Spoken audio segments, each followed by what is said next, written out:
Welcome back, everybody. Unfortunately, the chaos in Minnesota has not died down just yet, and reports have shown that all of this isn't exactly a grassroots movement. There is a high degree of planning, as encrypted chats have shown far-left agitators have been monitoring federal agents. We also know that those agitators have targeted at least one church.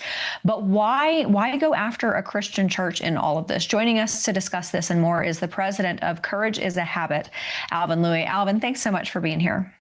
Oh, it's such a pleasure to meet you. Thank you for having me today. Absolutely. First of all, tell me about Courage as a Habit.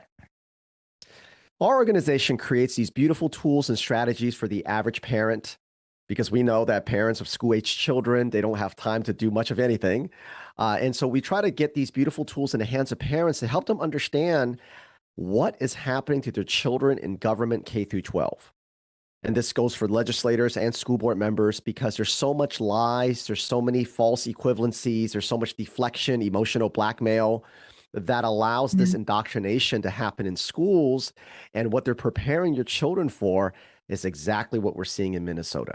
And so my organization really helps parents understand that. Plus, we also help parents understand, how are they brainwashed as well? How come they're falling for all these things that allow this to seep into their children's classrooms and their mental health programs?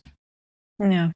Alvin, we have seen some arrests transpire from the invasion of that church, and that is a good thing.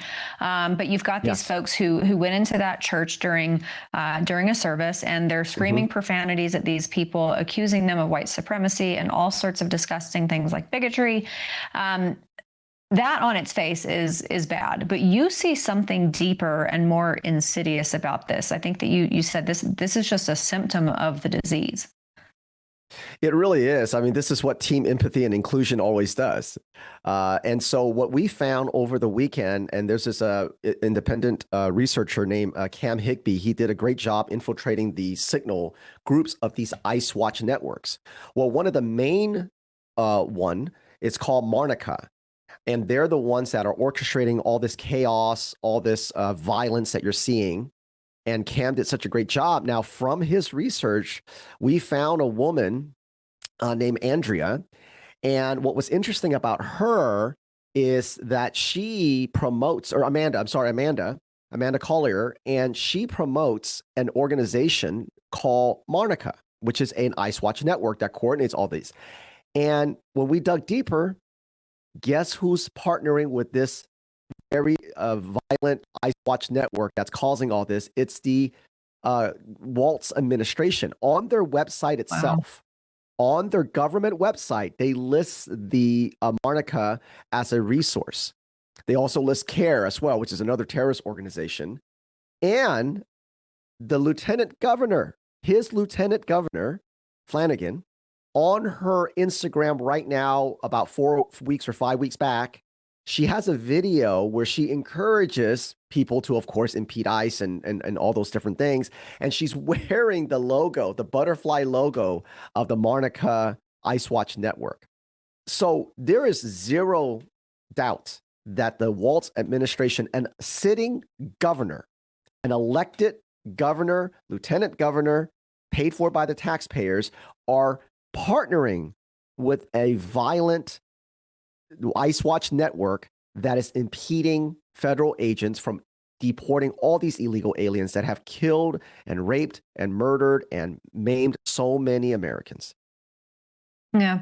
Alvin, I think that for a lot of our viewers and a lot of Americans in general, they see something like this, and maybe they've always suspected that elected Democrats have had their hand in the cookie jar when it comes to these types of criminal enterprises, because let's face it, they can be money-making operations for elected leaders when it comes to their funding and lobbying and things like that. So I think for a lot of Americans, they see this instance and it really just kind of codifies in their mind that this has been happening on top of their suspicions that they've had. I wouldn't doubt, though, and I'm wondering if you think this is the case as well. In this instance, obviously, it's immigration, but I wouldn't be surprised if we didn't learn that this type of criminal enterprise was covered, and this type of maneuvering was taking place in other Democrat-led issues. I mean, I guess things like abortion. Oh, 100%. This is obviously, an open border is the most dangerous thing for our nation. But when you're talking about other really woke very leftist, communist type of projects and ideology, the governors like Newsom in California or Pritzker in Illinois, and all these governors absolutely work with all these NGOs. And the reason why we know that for a fact, this isn't a theory, is because we see it in K through 12. We see it in the mental health. We see it in the curriculum. We see it in the way they manage even things like anti-bullying or suicide policies.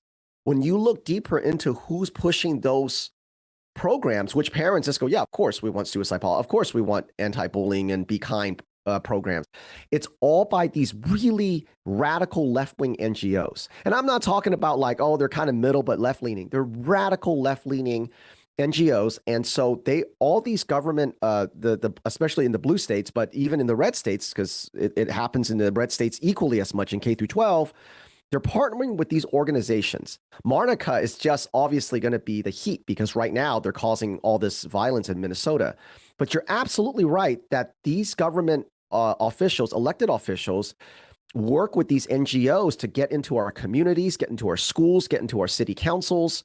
And this is why people understand that there's something deeply rotten about what's happening in this country, because it's been going on for so long. And you know what's really horrible is that we've been paying for it with our tax dollars. While everybody's trying to budget and be responsible and save and try to leave something for their children, we're now finding that all that sacrifice, a lot of it's going towards people who absolutely hate our way of life. Yeah.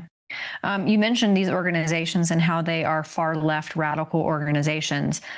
Are there any organizations, any leftist organizations who are just center left anymore? It feels like when you are on the left side of that center pole, that it is just everybody is congregated over on the far left. It really is. We really don't see any organization, especially in the K through 12, and this is like true when it comes to healthcare, and obviously borders, is all the grants from the government. It's really going to really far left organizations. Now, obviously, when they put out their mission statement, some of them still sound kind of in the middle. But when you really dig into what they actually do and who they donate to and what they actually push, is very, very far left. It's not even middle sort of left. Like in schools, the only thing that is neutral are things like they repair buses and bathrooms and those kind of maintenance things. But all other organizations that touch government K through 12 is all radical left, whether it's an NGO, a nonprofit, whether it's an association like the principal associations, school board association. Obviously, people know about the teachers associations, school counselors, social workers. Everything that touches government K through 12 is completely left and radical. Now you see these kids coming out of high school right now, marching and protesting ICE. They don't even know what they're protesting, but they are only doing what they've been trained to do, a lot of them since middle school. Yeah, it's terrifying. They're trained little soldiers, and I'm very worried about the prospect of our country's future when those people gain more power and get in charge. President of Courage is a Habit, Alvin Lui. Alvin, thanks so much for being with us tonight. Thank you. Absolutely. All right, everybody, we're going to take a quick break, and we will be back on the other side.